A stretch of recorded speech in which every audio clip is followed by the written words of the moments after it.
미국 킬링 커뮤니티 교회에서 많은 분들이 은혜를 받으시어 삶의 지혜를 얻고 새로운 삶을 살게 되었던 손동원 박사님의 바이블 메시지 내용입니다.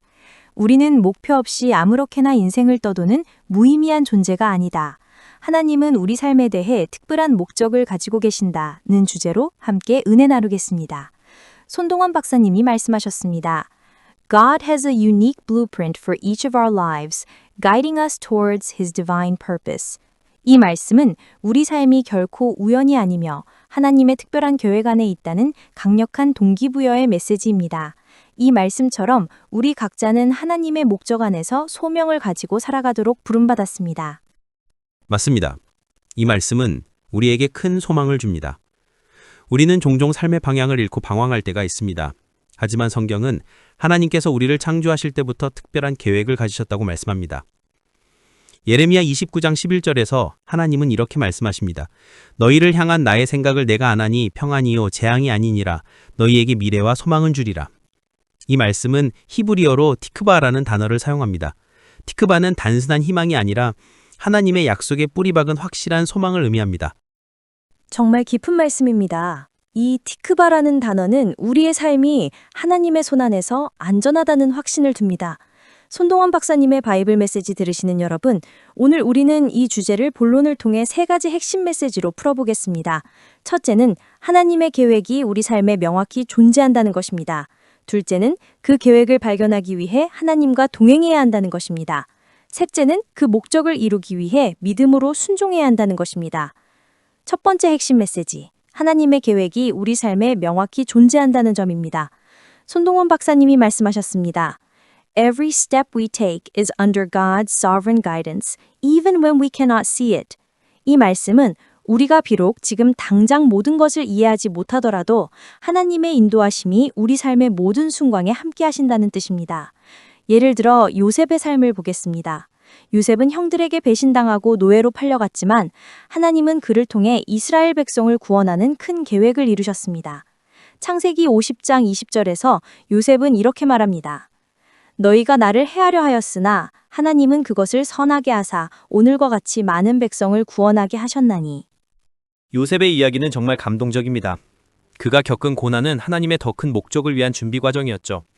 손동원 박사님의 이 말씀은 우리에게 고난 속에서도 하나님의 선한 계획을 신뢰하라는 교훈을 줍니다. 두 번째 핵심 메시지는 하나님의 계획을 발견하기 위해 하나님과 동행해야 한다는 것입니다. 시편 37장 4절에서 이렇게 말씀합니다. 여호와를 기뻐하라 그가 내 마음의 소원을 이루어 주시리라. 여기서 기뻐하다는 히브리어 아나그는 하나님과의 친밀한 교제 속에서 기쁨을 찾는 것을 의미합니다. 맞습니다. 아나그는 단순히 기뻐하는 감정이 아니라 하나님과의 깊은 교제를 통해 삶의 방향을 찾는 것을 말합니다. 손동원 박사님이 말씀하셨습니다. Walking with God daily opens our eyes to His purpose for us.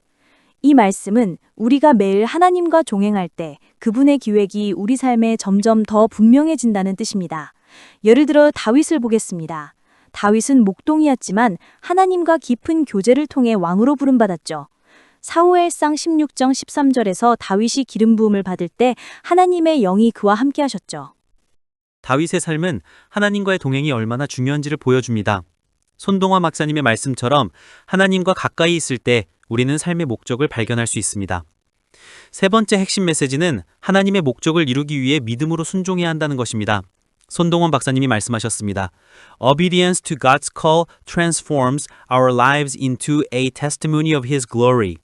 이 말씀은 순종이 우리의 삶을 하나님의 영광을 드러내는 도구로 만든다는 뜻입니다. 이 말씀은 정말 강력합니다.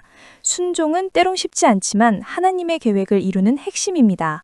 예를 들어 아브라함의 삶을 보겠습니다. 창세기 12장 1절에서 하나님은 아브라함에게 너는 너의 고향과 친척과 아버지의 집을 떠나 내가 내게 보여줄 땅으로 가라고 말씀하셨습니다. 아브라함은 어디로 가는지 알지 못했지만 믿음으로 순종했습니다.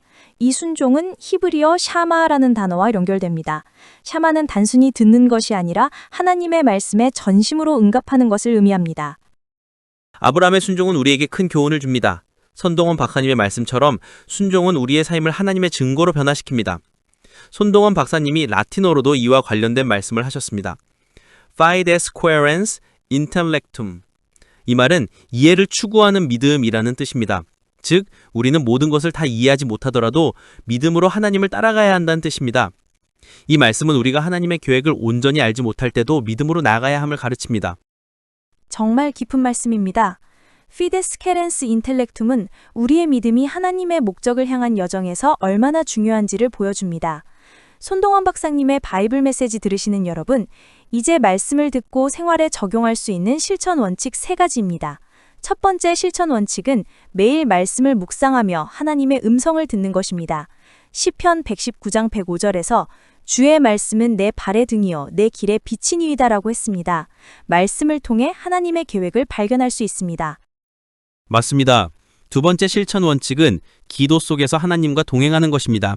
빌립보서 4장 6절에서 아무것도 염려하지 말고 다만 모든 일에 기도와 간구로 너희 구할 것을 감사함으로 하나님께 아뢰라고 했습니다. 기도는 하나님의 뜻을 분별하는 통로입니다. 선동원 박사님의 바이블 메시지 들으시는 여러분, 기도 속에서 하나님의 인도하심을 구하십시오. 세 번째 실천 원칙은 믿음으로 작은 순종을 실천하는 것입니다. 야고보서 2장 17절에서 이와 같이 믿음이 행함이 없으면 그 자체로 죽은 것이라고 했습니다. 작은 순종이 큰 축복으로 이어집니다. 이 3가지 실천 원칙을 통해 우리는 하나님의 목적을 삶에서 이루어갈 수 있습니다. 손동원 박사님의 바이블 메시지 들으시는 여러분, 결론적으로 예수님께서 요한복음 10장 10절에서 이렇게 말씀하셨습니다. 내가 온 것은 양으로 생명을 얻게 하고 더 풍성히 얻게 하려는 것이라. 예수님은 우리에게 풍성한 삶, 하나님의 목적 안에서 충만한 삶을 주시기 위해 오셨습니다. 이 말씀을 붙들고 우리 각자의 삶에서 하나님의 계획을 따라 결단하며 살아가겠습니다. 정말 인내로운 말씀입니다. 손동원 박사님의 바이블 메시지 들으시는 여러분, 이 말씀을 통해 하나님의 목적을 발견하고 그분의 인도하심을 따라 살아가는 삶이 되기를 소망합니다. 이제 기도로 이 시간을 마무리하겠습니다.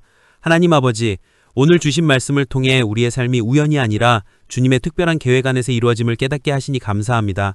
우리 각자가 주님과 동행하며 그 뜻을 발견하고 순종하는 삶을 살게 하소서. 이 모든 말씀을 주님 대신 예수 그리스도 이름으로 기도드립니다. 아멘.